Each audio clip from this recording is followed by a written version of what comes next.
Okay. Kuhaan mo lang yung 3 balls doon, ate. Kulay yung chocolate.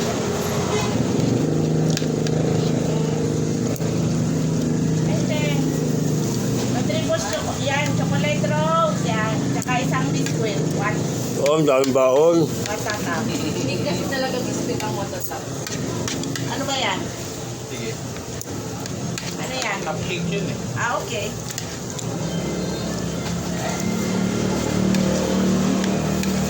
At wala sa choices. Wala sa choices. Ano yun? Paji para nakuha.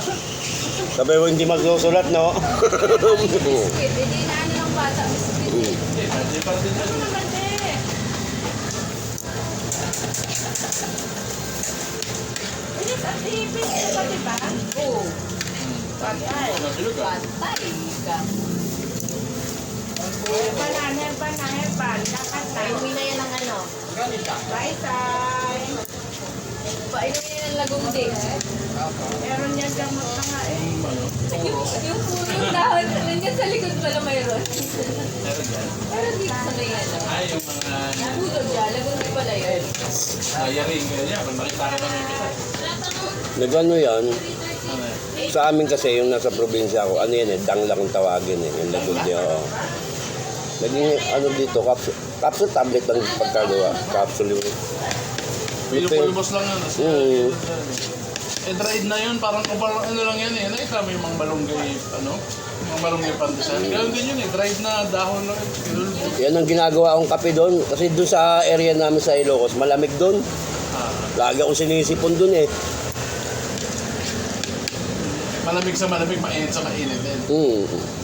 Parang ilaki siya nga. Mainit sa mainit. Puta, pag madaling araw, pag malamig, puta yan may pagpak. Hmm. May moist pa Yun nga, Eh, hindi naman umuulan. Tanghali na eh. Umaga, no? Tanghali na may pagba.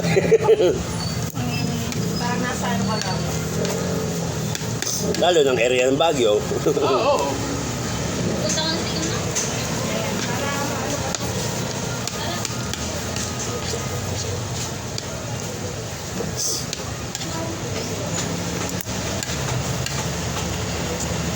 Yay! Ayos na rin sila! Yay! Nakatampak eh. Akala ko.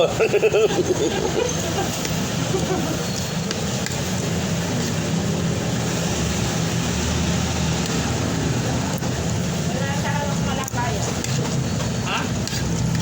Kulang na sa lagayan. Nandun na kasi yung isa oh. Stress na sa ano eh. Inabit na nung ano eh, ng paksiw eh.